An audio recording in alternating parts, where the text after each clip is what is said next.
Olá, sejam bem-vindos. Estamos em mais uma edição do programa Palavras Consoladoras, que trata dos conteúdos espíritas, da doutrina espírita, baseados no Evangelho de Jesus, seus exemplos e seus ensinos. Durante 15 minutos estaremos em sua companhia.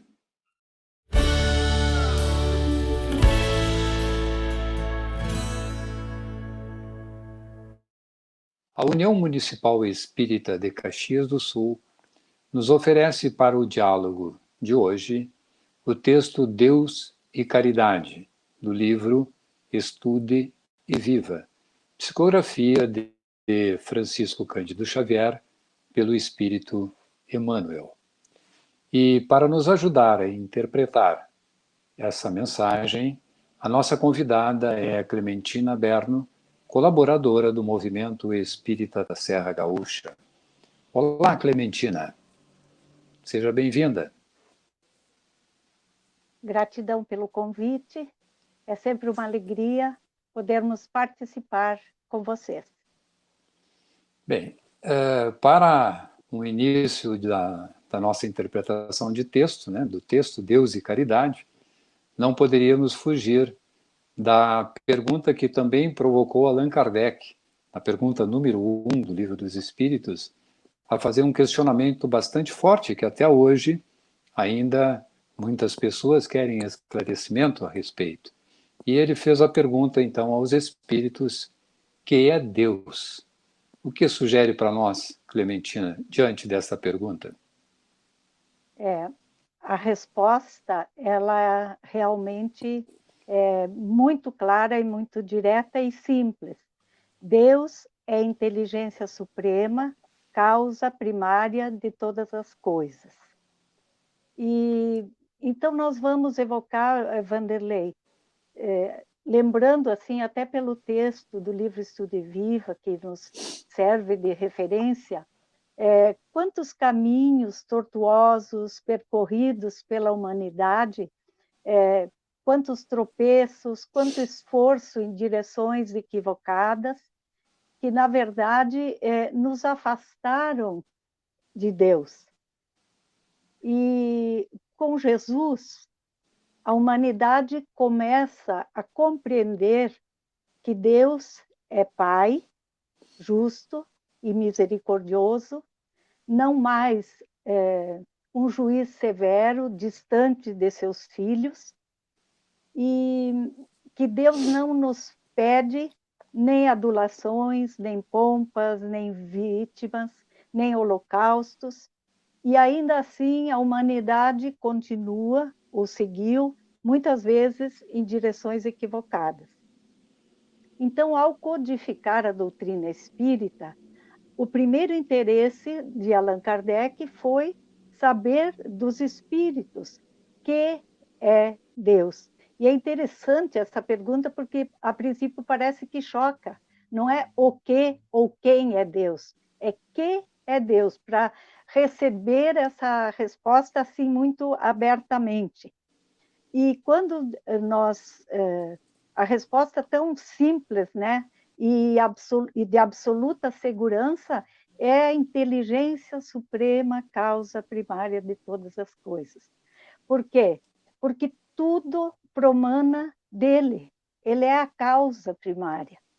Então, essa ideia, Vanderlei, parece-nos assim que essa ideia de uma fonte criadora e imortal nos faz sentir seguros onde quer que nós estejamos, porque oferece um ambiente de fé que, na sua feição mais pura, é a vontade de viver, é o que nos faz amar a vida. E encantamo-nos com a natureza, pois ela fala de uma inteligência acima de todas as inteligências humanas, de um amor diferente daquele que nós sentimos, de paz operante nos seus mínimos registros da vida.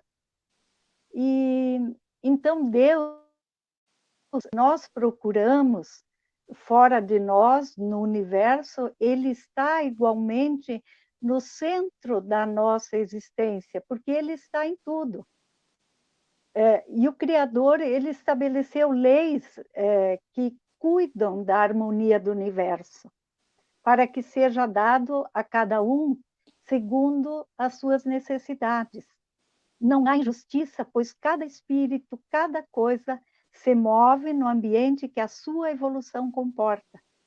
O que ocorre, muitas vezes, que nós não entendemos, ou que entendemos como desequilíbrios e justiça, é, na verdade, o reequilíbrio que nós, de erros do nosso passado, de desvios que nós enfrentamos no nosso passado.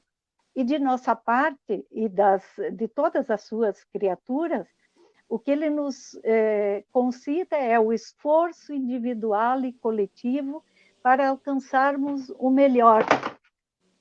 Assim, pelas vias da sensibilidade, pelas nossas escolhas, pelo nosso esforço, ou pelo esforço que dedicamos aos valores espirituais, é que nós teremos a resposta mais exata sobre que é Deus. Então, conhecer e amar são duas metas que nós precisamos ter presente em todos os momentos, porque são estados da alma que abrem para nós as portas da felicidade. E a inteligência suprema nos envolve e nos intui. O Mestre esmerou-se em nos ensinar a união com Deus, acima de tudo. Então, o intercâmbio entre os dois mundos acelera a compreensão das coisas divinas. E o Cristo, como guia, nos conduz a Deus, que nos espera como filhos queridos do coração, a cada um de nós, como um pai de amor. Eu acho que isso que nós podíamos dizer de Deus. Podíamos dizer muito mais coisas, né? Mas pelo nosso tempo, não. Ok. Bem, o nosso texto ele provoca Deus e caridade, né?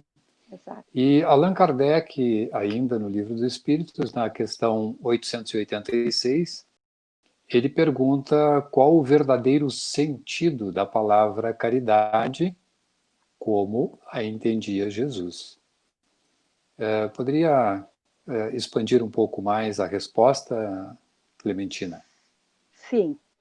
Na verdade, a resposta foi: eu sempre digo que é um BIP, porque é benevolência para com todos, indulgência para com as imperfeições dos outros e perdão das ofensas.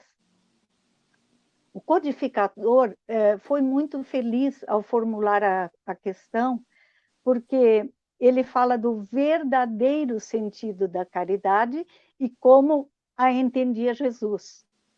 O Espiritismo, como consolador prometido pelo próprio Cristo, ele vem nos auxiliar a entender, a compreender o que Jesus nos trouxe.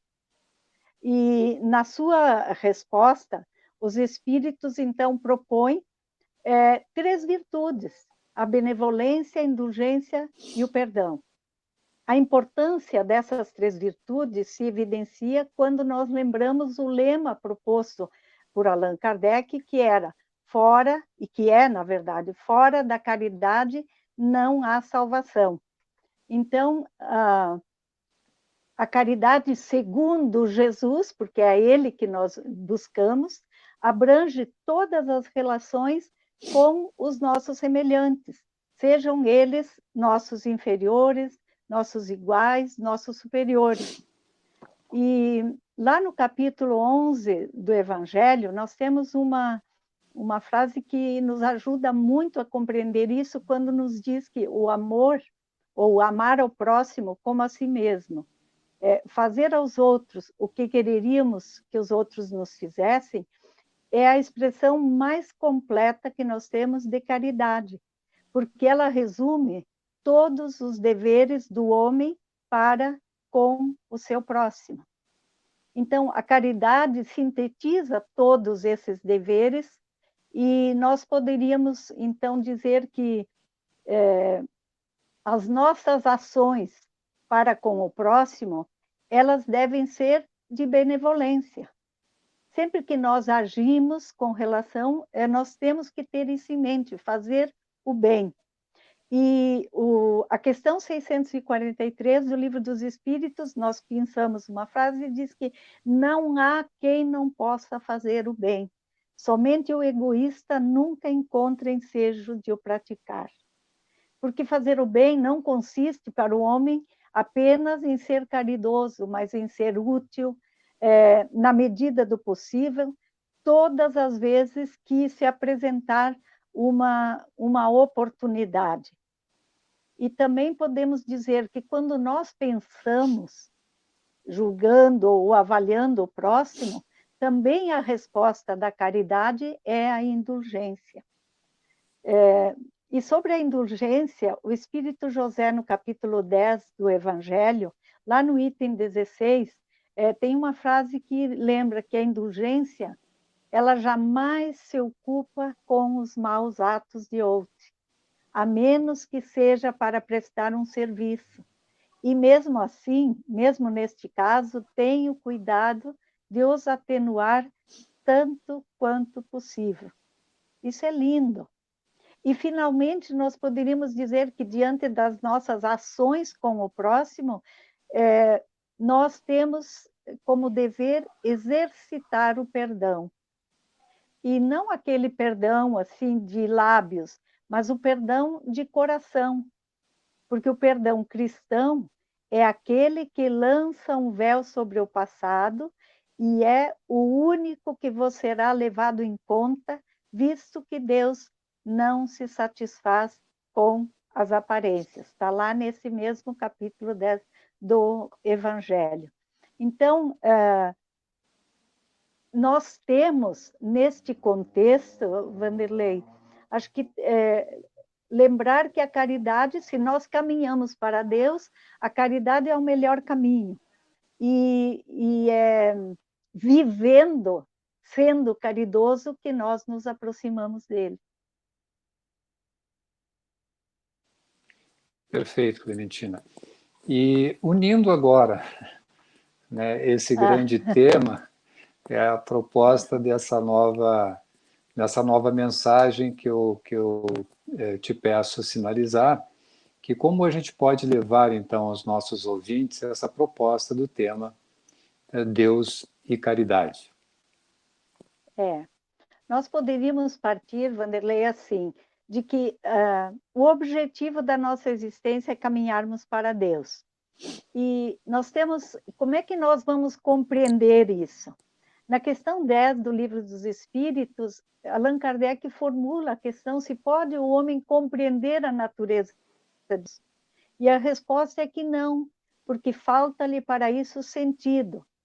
E acrescentam na resposta à questão 11, logo seguinte, que quando não mais tiver o espírito, né, quando o espírito não mais estiver obscurecido pela matéria, quando pela sua perfeição, pelo seu adiantamento, se houver aproximado de Deus, o compreenderá. E aqui nós podemos trazer aquela frase lindíssima de Jesus, quando ele afirma que eu e o Pai somos um, e que muitas interpretações foram feitas de que ele, então, seria Deus. Na verdade, isso dá-nos a dimensão de como Jesus já compreendia Deus, porque identificava-se com o Pai no seu ser, no seu pensar, nos seus atos, porque em Jesus tudo refletia amor, que é a lei maior, que é a lei divina. Então, essa identificação completa com o Criador. E Jesus apresenta-se para nós como caminho, verdade e vida. Ou seja, oferece-se amorosamente para nos guiar pela vivência dos seus ensinos, nos conduzindo na nossa caminhada para Deus. Então, seguindo Jesus, nós vamos chegar lá. Leon Denis, naquela obra maravilhosa, O Problema do Ser, do Destino e da Dor, tem uma frase que diz que a alma é uma partícula da essência divina, então somos essa essência divina projetada no mundo material. Então, Deus é amor. A caridade é o amor em ação. Então, nós estamos projetados disso, nesse mundo material, e a forma que nós temos de nos aproximar de Deus, que é amor, e de nos identificarmos cada vez mais com Ele, através da proposta de Jesus, nessa dimensão que nos foi proposta por Jesus na prática da caridade. Porque ela, como dissemos, né, a caridade sintetiza todos os nossos deveres para com o nosso semelhante, porque ela envolve todos os aspectos da interação nossa com o próximo. Então, esse, eu diria que é o objetivo da nossa encarnação, empreender todo o nosso esforço em corrigir as nossas mazelas, desenvolver os nossos valores sublimes. Então, podemos dizer que definitivamente todos nós caminhamos para Deus, queiramos ou não. Mas quanto maior for o nosso esforço na vivência da caridade, mais nós nos aproximamos de Deus. E o nosso Pai sempre nos dá os recursos para nós seguirmos nessa caminhada evolutiva. Ou seja, o nosso esforço ele é sempre mais do que duplicado pela caridade e pelo amor do nosso Criador. E eu queria deixar uma frase de Allan Kardec nas suas viagens, né, quando ele visitava as outras comunidades de outras cidades, especialmente Lyon e Bordeaux, em 1862, e ele diz: a palavra caridade tem uma acepção muito extensa. A caridade em pensamentos, em palavras, em ações, ela não é somente a esmola. O homem é caridoso em pensamento, sendo indulgente. Olha a definição de Allan Kardec. A caridade em forma de palavra nada diz que possa prejudicar o seu próximo. E a caridade em ações assiste seu próximo na medida das suas forças. Então, a cada gesto, em cada gesto de compreensão, cada vez que nós conseguirmos ser benevolentes, cada vez que nós freamos o nosso orgulho diante do nosso irmão, estamos dando um passo nesse sentido. A gente pode lembrar a pergunta lá do Espírito José, que está no capítulo 10 do Evangelho: quando só tereis olhares severos sobre vós mesmos? Ou seja, o nosso aperfeiçoamento é da nossa autoobservação, do nosso autoconhecimento, procurando corrigir as nossas mazelas e exercitando o amor para com o nosso próximo. Eu acho que esse caminho nos leva direto ao que nós realmente buscamos no íntimo do nosso ser. Agradecemos aí a presença muito expressiva da nossa irmã Clementina Berlo sobre esse tema que jamais queremos esgotá-lo, mas a tornar vivo ainda, né, que nesses dias de hoje muita gente se afasta, mas queremos trazer esse ensejo de Deus e caridade. Agradecemos então a presença da nossa irmã Clementina Berlo e desejamos a todos uma feliz semana. E foi um privilégio estar em sua companhia. Até o próximo encontro.